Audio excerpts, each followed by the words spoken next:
Lawrence Bishnoi ने तोड़ा 12 दिन का मौन व्रत। जेल के अंदर से बाहर तक मची खलबली। बाबा सिद्दीकी के बाद अब कौन नया नाम हिला देगा?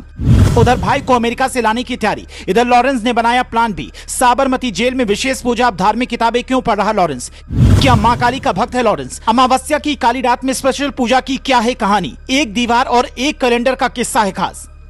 लॉरेंस बिश्नोई की हिट लिस्ट में अब किसका नंबर है? अमावस्या की काली रात में वो जेल के अंदर स्पेशल पूजा क्यों कर रहा था, जब सारे कैदियों के लिए त्योहार पर स्पेशल खाना बना था? कोई खुश होकर तो कोई दुखी मन से त्योहार मना रहा था। तब लॉरेंस बिश्नोई जेल की सेल में कौन सी स्पेशल पूजा कर रहा था, जिसका किस्सा सुनकर बड़े बड़े लोग हिल गए। जेल के अंदर से लेकर बाहर तक खलबली मच गई। हर कोई यही पूछने लगा कि क्या सलमान खान के दुश्मन ने फुल प्रूफ प्लान बना लिया है? क्योंकि लॉरेंस की मौन का किसी न किसी की मौत से कनेक्शन जरूर होता है। पंजाबी सिंगर सिद्धू मूसेवाला की जब मौत हुई तब भी लॉरेंस ने उपवास रखा था, और जब बाबा सिद्दीकी के साथ घटना हुई उस वक्त भी लॉरेंस ने उपवास रखा था।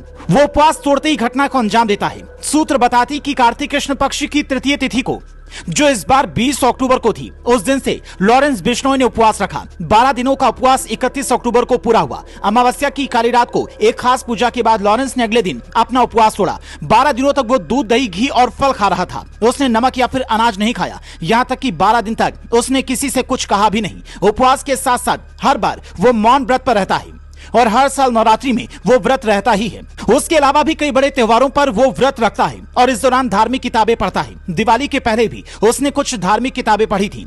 यानी साम्राज्य जुर्म का चला रहा है, लेकिन ज्ञान धर्म का ले रहा है। पर सवाल इस बात का है कि हनुमान भक्त लॉरेंस क्या मां काली का भक्त बन गया है? दिवाली के दौरान कई सिद्ध पुरुष और तंत्र विद्या के जानकार मां काली की पूजा करते हैं। तो क्या ऐसा कुछ लॉरेंस कर रहा है? लॉरेंस जिस बिश्नोई समाज से आता है वो गुरु जामेश्वर महाराज को मानते हैं। उन्हें भगवान विष्णु का अवतार माना जाता है। यहाँ तक कि लॉरेंस के दादा भी इसी समाज के बड़े संत रहे हैं। लेकिन लॉरेंस की बात अलग रही है। उसके कॉलेज के एक सीनियर एक इंटरव्यू में बताती हैं, लॉरेंस ने कभी LLB में एडमिशन नहीं लिया। वो तो ग्रेजुएशन कर रहा था, तभी अपराध की दुनिया में चला गया। उन दिनों वो चंडीगढ़ के सेक्टर 16 में रूम लेकर अकेला रहता था, जबकि बाकी लोग 2 से 3 लड़कों के साथ में रहते थे ताकि पैसे बचे। लेकिन लॉरेंस अच्छे घर से था, इसीलिए उसे पैसों की ज्यादा चिंता नहीं थी। उसके रूम पर हमेशा जमावड़ा लगा रहता था। एक बार मैं भी उसके रूम पर गया था। वहां दीवार पर बजरंगबली का कैलेंडर था। मैंने पूछा तो लॉरेंस ने बताया कि वो हनुमान भक्त है, पर कहते कि कंबल ओढ़कर घी पीने वालों की सच्चाई खुलने में ज्यादा वक्त नहीं लगता है।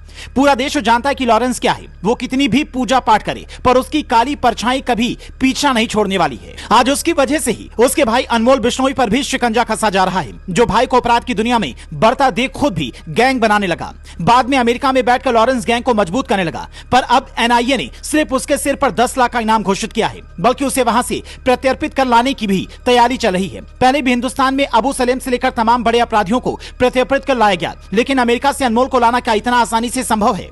यह सवाल अगर आपके दिमाग में उठ रहा है तो अगला वीडियो गौर से सुनिए।